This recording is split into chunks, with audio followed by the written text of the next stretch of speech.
Hello दोस्तों, इस video में हम पढ़ेंगे कक्षा 10 एनसीईआरटी की समांतर श्रेणी के बारे में। तो आइए हम जानते हैं समांतर श्रेणी क्या है। समांतर श्रेणी अर्थमेटिक प्रोग्रेशन। समांतर श्रेणी एक वैसी संख्याओं की श्रृंखला है जिसमें दो क्रमागत संख्याओं के बीच का अंतर हमेशा समान होता है। तो आइए देखते हैं क्या है। एक समांतर श्रेणी संख्याओं की एक ऐसी सूची है जिसमें प्रत्येक पद पहले पद के अतिरिक्त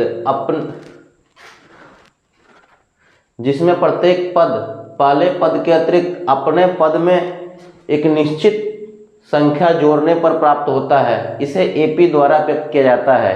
एपी का मतलब है अर्थमेटिक प्रोग्रेशंस, अर्थात वैसी श्रेणी जिसमें दो क्रमागत पद के बीच का अंतर समान हो समांतर श्रेणी कहलाता है।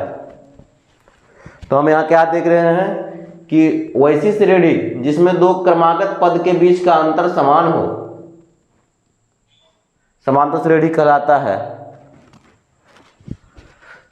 इसका अगला बिंदु देखते हैं। समांतर श्रेणी के बारे में क्या लिखा है। समांतर श्रेणी में दो क्रमागत पदों के बीच का अंतर हमेशा समान रहता है, जिसे सार्वंतर कहते हैं। जिसे क्या कहते हैं? सार्वंतर।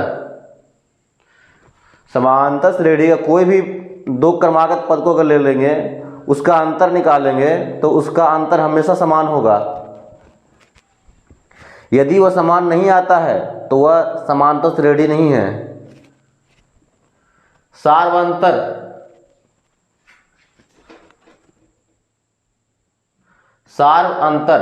धनात्मक, ऋणात्मक या शून्य हो सकता है। इसे स्मॉल डी द्वारा व्यक्त किया जाता है। धनात्मक का मतलब है कि श्रेणी बढ़ते क्रम में होगा। ऋणात्मक का मतलब है कि श्रेणी घटते क्रम में होगा। और शून्य का अर्थ यह है कि अगर सार्वंतर शून्य रहता है तो श्रेणी ज्यों का त्यों समान रहेगा। जैसे कि हम यहाँ देखते हैं 3 है। 3 में अगर 0 जोड़ देते हैं तो 3 प्राप्त होता है।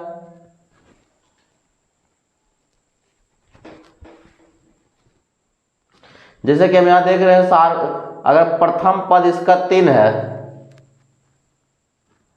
3 में अगर 0 जोड़ देते हैं तो द्वितीय पद भी 3 प्राप्त होता है। तृतीय पद भी 3 ही प्राप्त होगा। लेकिन अगर इसका सार्वंतर ऋणात्मक होगा, जैसे कि ये 3 है, मान लेते हैं कि सार्वंतर ऋणात्मक 2 है, मतलब कि 2 घटेगा। ऋणात्मक मतलब कि घटना। तो यहाँ 1 हो जाएगा। 1 में से 2 घटाएंगे -1 होगा। -1 में से 2 घटाएंगे -3। -3 में से 2 घटाएंगे -5। तो यहाँ क्या देख रहे हैं कि सार्वंतर हमारा ऋणात्मक है, मतलब है कि क्रमागत पदों के बीच का अंतर। तो हमेशा बाद वाले में से पहले वाले पद को घटा के देखते हैं तो d बराबर क्या हो जाएगा। बाद वाला पद यहाँ 1 ले लेते हैं और 1 में से 3 घटा लिए हैं -3, तो बराबर क्या हो गया -2। तो यहाँ हम देख रहे हैं कि सार्वंतर -2 है जो कि ऋणात्मक है। और यहाँ क्या है, सार्वंतर d बराबर द्वितीय पद 3 हो गया और प्रथम पद भी 3 है। 3 - 3 बराबर 0। इसी तरह धनात्मक भी होगा। धनात्मक में क्या होगा कि वो बढ़ते जाएगा। जैसे कि प्रथम पद अगर 3 है तो द्वितीय पद 3 2 5 हो जाएगा, 5 2 7 हो जाएगा, 7 2 9 हो जाएगा, 9 2 11। इसी तरह ये डॉट डॉट डॉट बढ़ते जाएगा। अगर इसका अंतिम पद निश्चित नहीं होगा तो, जैसे देखिए यहाँ अंतिम पद हमने निश्चित कर दिया है, लेकिन यहाँ अंतिम पद निश्चित नहीं है। अंतिम पद निश्चित नहीं है, इसका मतलब बढ़ते हुए अनंत चला जाएगा। इस सिंबल का अर्थ होता है अनंत। तो आइए देखते हैं अगले बिंदु को। समांतर श्रेणी के पहले पद को स्मॉल a1, दूसरे पद को स्मॉल a2, तीसरे पद को small a3, dot dot dot nवें पद को स्मॉल an से व्यक्त करते हैं, अर्थात AP को A1 A2 A3 A4 dot dot dot an-1 an लिखते हैं। सूची की प्रत्येक संख्या पद कहलाती है। जैसा कि हम देख रहे हैं, जैसा कि हम बोलचाल में यूज कर रहे हैं प्रथम पद द्वितीय पद, ना कि पहली संख्या दूसरी संख्या। अगर समांतर श्रेणी हो तो उसकी संख्या को हम पद से निश्चित करते हैं, कौन सा पद है, पहला पद है दूसरा पद है। जैसे कि देख रहे हैं यहाँ A1 मतलब पहला पद, A2 मतलब दूसरा पद, A3 मतलब तीसरा पद, A4 चौथा पद, an-1 मतलब कि an-1वें पद, anवें पद।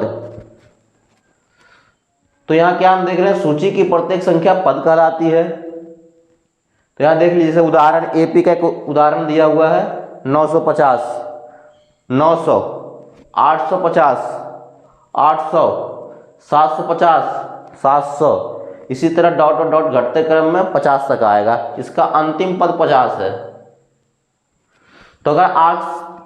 तो अगर आपसे यहाँ पूछ लिया जाए कि सूची में समांतर श्रेणी का चौथा पद कौन सा होगा, तो आप बताएंगे चौथा पद 1 2 3 4, चौथा पद हमारा 800 हो जाएगा।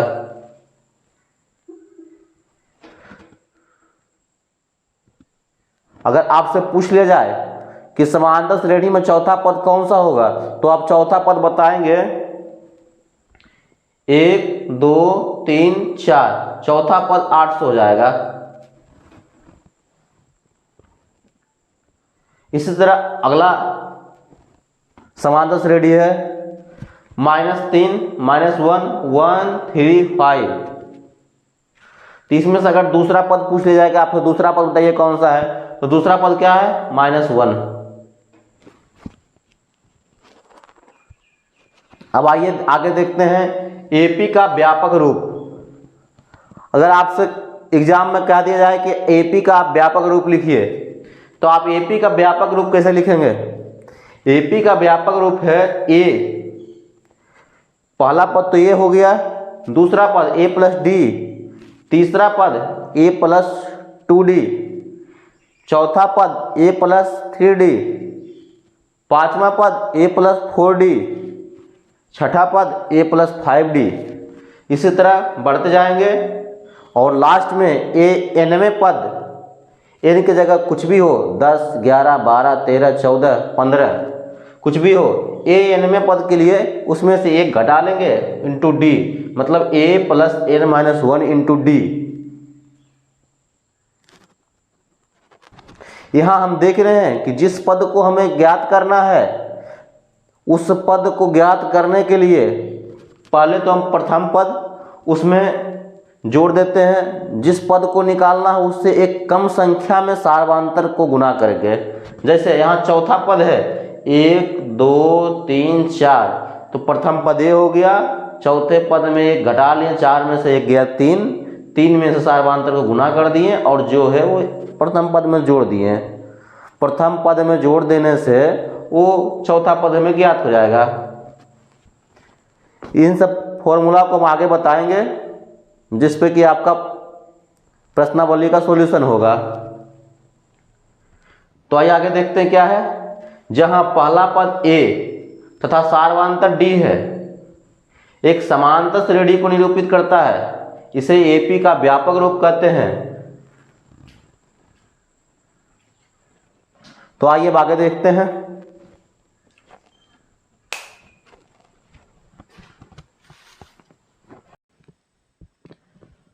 आइए हम जानते हैं समांतर श्रेणी के प्रकार के बारे में। समांतर श्रेणी सामान्यतः दो प्रकार के होते हैं। पहला परिमित AP मतलब परिमित समांतर श्रेणी, जिसे इंग्लिश में फाइनाइट अर्थमेटिक प्रोग्रेशंस बोलते हैं। इसका परिभाषा यह है, वैसे समांतर श्रेणी जिसमें पदों की संख्या निश्चित हो, अर्थात अंतिम पद, क्या यहाँ दिया है, अंतिम पद, अर्थात अंतिम पद हमें ज्ञात हो, परिमित AP कहलाता है। तो यहाँ हम क्या देख रहे हैं, वैसी समांतर श्रेणी जिसमें अंतिम पद ज्ञात हो, परिमित एपी कहलाता है। जैसे यहाँ देखते हैं 15, 20, 25, 30, 35। तो यहाँ पदों की संख्या कितनी है, 1, 2, 3, 4, 5, और इसमें अंतिम पद क्या दिया हुआ, 35। अंतिम पद हमें ज्ञात है, इसके बाद कोई और पद नहीं है, इसका अंतिम पद 35 है। इसका मतलब है कि यह परिमित है, सीमित है। परिमित मतलब सीमित। तो आगे देखते हैं दूसरा क्या है, अपरिमित समांतर श्रेणी, अपरिमित एपी, इनफाइनाइट एपी। एपी मतलब अर्थमेटिक प्रोग्रेशंस। तो इसका परिभाषा क्या है, वैसे समांतर श्रेणी जिसका अंतिम पद निश्चित नहीं हो, अर्थात अंतिम पद ज्ञात नहीं है। क्या दिया, अंतिम पद निश्चित नहीं हो। अंतिम पद निश्चित नहीं है मतलब है कि अंतिम पद उसका फिक्स नहीं है, वो आगे कहीं तक भी जा सकता है। जैसे इसी को लेते हैं, यहाँ उदाहरण में रहता 15,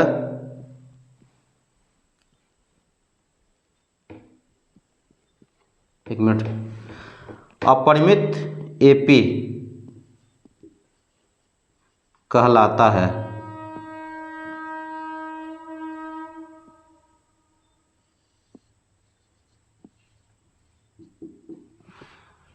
उदाहरण देख लेते हैं। उदाहरण क्या है, 15, 20, 25, 30, 35, 40, इसी तरह डॉट डॉट डॉट, ये कहाँ तक जाएगा, अनंत। मतलब है कि इसकी परिमित नहीं है, इसका कोई अंत ही नहीं है, ये कहीं भी जा सकता है, अनंत तक जा सकता है।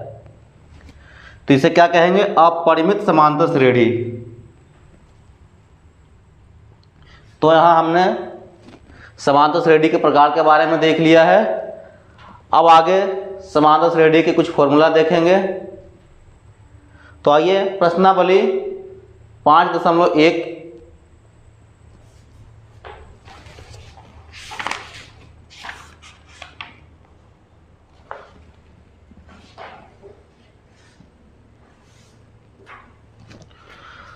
तो आइए अब देखते हैं हमारे प्रश्नावली 5.1 में उपयोग होने वाला फॉर्मूला है। हमें समांतर श्रेणी के सार्वंतर के फॉर्मूला का उपयोग करना है। तो आइए देखते हैं समांतर श्रेणी के सार्वंतर का फॉर्मूला क्या है। तो अब सबसे पहले हमने लिख लिया यहाँ एपी का व्यापक रूप A1, A2, A3, A4 dot dot dot AN-1 में पद AN में, जहाँ AN श्रेणी का nवां पद है और AN-1 श्रेणी का n-1वां पद है। तो अब देखते हैं सार्वंतर क्या होता है। हमने पहले ही आपको बता दिया है कि सार्वंतर दो क्रमागत पदों के बीच का अंतर को कहते हैं, और सार्वंतर को व्यक्त स्मॉल d द्वारा किया जाता है। तो सार्वंतर स्मॉल d बराबर AN माइनस AN-1।